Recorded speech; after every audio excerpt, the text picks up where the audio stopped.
حضور علیہ السلام جب تشریف لائے تو اس سے قبل کائنات میں ہر سمت اندھیرا ہی اندھیرا تھا، ظلمت ہی ظلمت تھی اور کفر ہی کفر پھیلا ہوا تھا، لیکن میرے حضور کے چہرے کے انوار سے اتنی روشنی نکلی کہ ہر سمت اجالے ہی اجالے ہو گئے۔ شیخ سعدی کی ربائی ہے نا، بالغ العلا بکمالہ ہی، تو اس میں دوسرا مصرع ہے کشفت دجا بجمالہ، تو اس کا مطلب یہ ہے کہ حضور کے چہرے کی چمک سے ساری ظلمتیں مٹ گئی۔ آفتاب زندگی کی ایک شعاع اولی، نور سے تیرے فلک روشن درخشاں ہے زمیں، تیری ہستی روشنی کا ایک حسین مینار ہے، ہر کرن جس کی نشان منزل دنیا و دین، تیری نظروں نے تراشے ظلمتوں سے آفتاب، پاؤں تیرے چوم کر ذرے بنے ماہ مبین، اے غریبوں کے سہارے اے یتیموں کی مراد، محسن انسانیت تجھ سا کوئی نہیں۔ تو گویا حضور علیہ السلام کا جمال، حضور کا حسن کائنات کو روشنیاں دیتا ہے، اجالے بانٹتا ہے، نور بکھیرتا ہے۔ کائنات کے سارے اندھیرے ان کے جمال کی چمک سے ختم ہو گئے اور ہر سمت اجالا ہی اجالا ہو گیا۔ ناگہاں ساکن ہواؤں پر روانی آ گئی اور چمن کے پتے پتے پر جوانی آ گئی۔ آج زانوئے ازل نے صبح پہ انگڑائی لی اور مسکرا کر ایک کرن نے ہاتھ میں شہنائی لی، مخزن اسرار قدرت کے امی پیدا ہوئے، غل ہوا دنیا میں ختم المرسلین پیدا ہوئے۔ سیدہ آمنہ سلام اللہ علیہا فرماتی ہیں جب حضور کی ولادت کے لمحے قریب آئے تو ستارے میرے آنگن کے اتنے قریب آ گئے کہ مجھے لگتا تھا میرے ویڑے میں گر پڑیں گے۔ اور فرماتے ہیں جو ہی حضور کی ولادت کے لمحے آئے،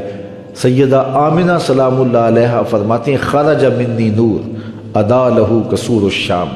میرے بطن سے ایسا نور نکلا، اس کی روشنی اور اس کی چمک اتنی تھی، میں یہاں بیٹھی مکے میں تھی، شام اور بصرہ کے محلات مجھ کو نظر آنے لگے۔ یہ سیدہ آمنہ کا قول ہے سلام اللہ علیہا کا، اس کا کوئی بھی انکار نہیں کرتا، تمام مکاتب فکر کے لوگ اس کو مانتے ہیں، تسلیم کرتے ہیں۔ اور پھر اجالے ہی اجالے پھیل گئے، نور ہی نور پھیل گیا۔ سیدہ عائشہ رضی اللہ تعالیٰ عنہ اس چمک کی کہانی سناتے ہوئے فرماتی ہیں کہ میں ہاتھ میں سوئی لیے کچھ سی رہی تھی کہ میرے ہاتھ سے سوئی گر گئی، اور حضور کے گھر میں جو دیا ہے اس میں جلانے کے لیے تیل بھی نہیں تھا،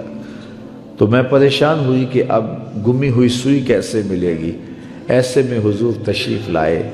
تو میں نے عرض کیا تو حضور مسکرا پڑے، جس کی تذکیر سے روتے ہوئے ہنس پڑے،